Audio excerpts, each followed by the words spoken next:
Hi, my name is Allison and I make stuff. And my cat is right over there being all sad because I won't play string with her, but I promise I'll play string with her later. I know, your life is so tragic. Anyways, I am here today to show you my April makes. I made a lot of soap this month and a couple of more complicated sewing projects. So I'm pretty excited to show you what I did. As always, I'm going to do my sewing makes first and then my random makes at the end. This is going to be very random makes heavy, by the way. But yeah, let's get into it. First sewing make is this lovely, it's backwards, green dress with a Peter Pan collar. I did the Peter Pan color also in the back. The back kind of scoops down because I wanted to use a shorter zipper. It's a really beautiful color green. I don't know if it's going to capture on camera. It kind of looks more turquoisey from what I see, but it's a beautiful kind of emerald green, which is absolutely my favorite color. I love green so much. I love how this fits. It has, like I said, the Peter Pan collar that goes all the way to the back, kind of scoopy, low back. Just regular darts. It has a half circle skirt because I love half circle skirts. Yeah, so it's pretty, kind of a simple dress except for the neck detail. It's a nice kind of scoopy neck.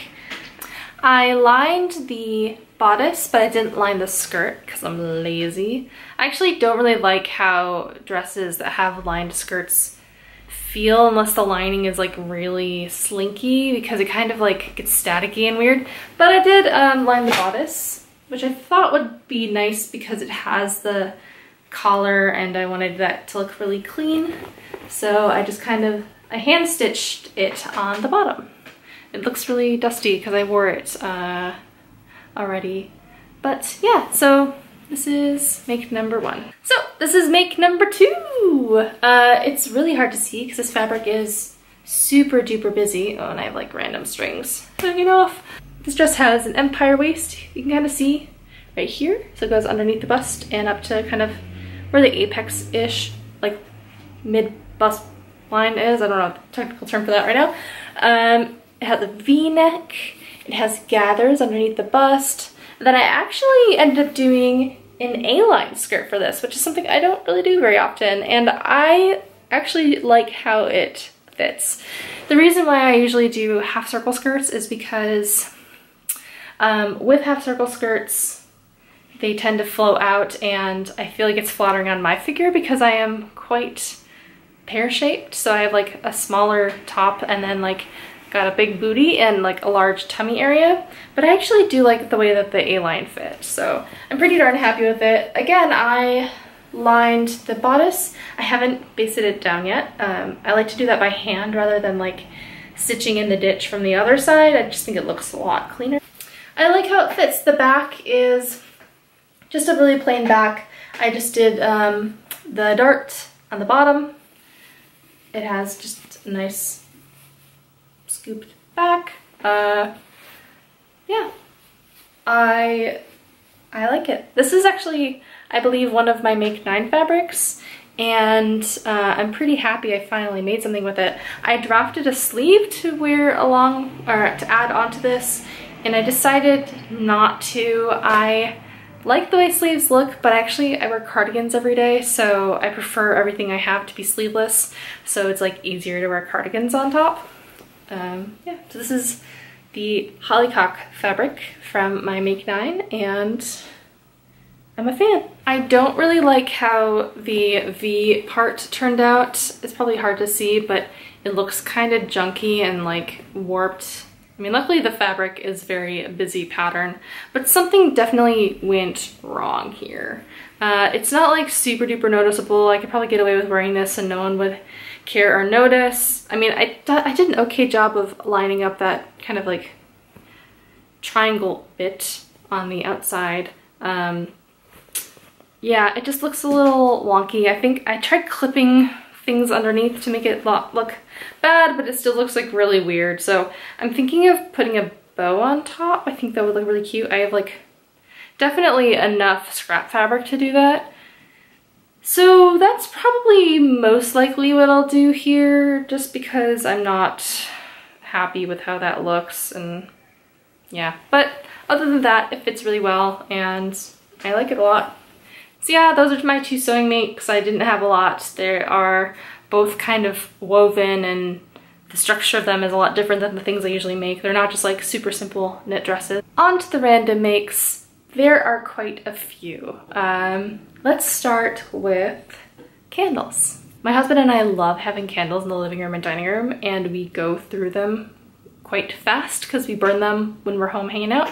So a while back I just started making the candles myself because it was cheaper just to buy like a ton of wax. I have fragrance oils from my soap making, which a lot of them are compatible in candles. So I've been making candles, and it's much more affordable. Like, you go to Target, you can get a really nice big candle for like 10, 20 bucks, or I could buy like 10 pounds of wax and wicks and all that stuff. And it's also a great excuse for me to combine candle making with my ceramics that I've been doing. I took a break from making, ceramics classes.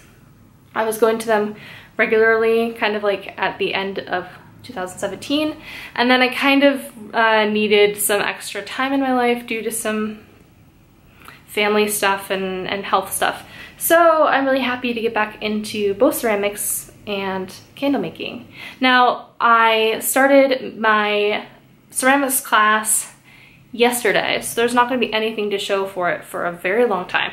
But this is one of the pieces I made last time I took ceramics classes. It's actually, I think, one of the first things I ever threw on a pottery wheel that I actually kept. Because a lot of times you throw things on the pottery wheel, you end up kind of just smushing them back into clay and trying again, because it's a skill that takes a while to ramp up. But this is like one of the first things I was really super proud of. And if you follow me on Instagram, you'll see a picture of this actually on the wheel still.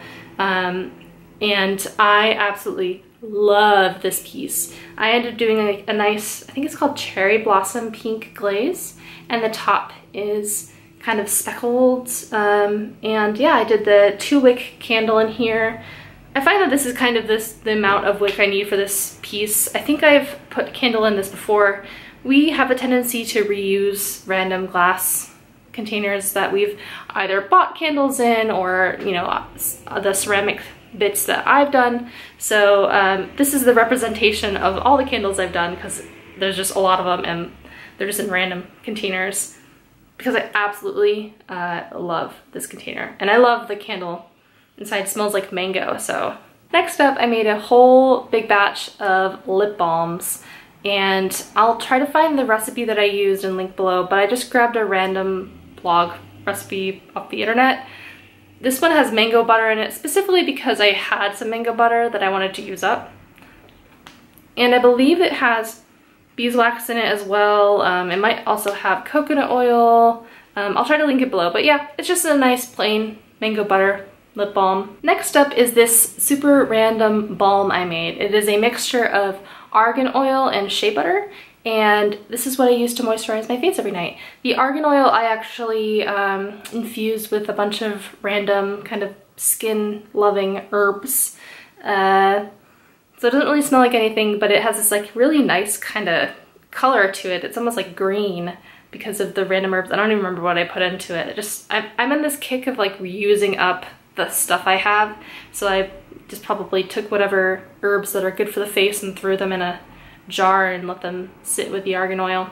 Yeah, so it's just, you know, a balm mixture of shea butter and argan oil, and I find that I have really acne prone skin, and neither of those agitate my skin. I don't get breakouts for them. My acne is mostly hormonal anyways.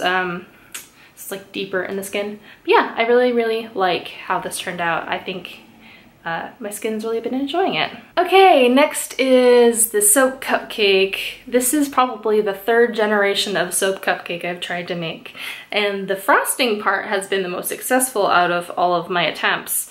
But if you've noticed, the bottom, it looks kind of crackly. There's air pockets and whatnot.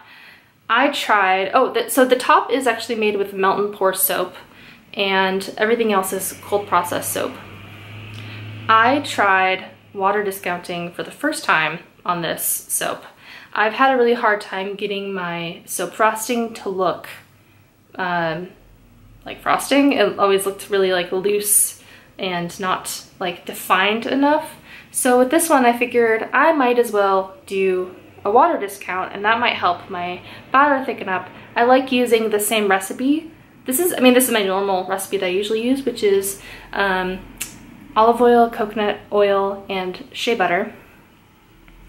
And I really like how it turned out on top, but I did water discount.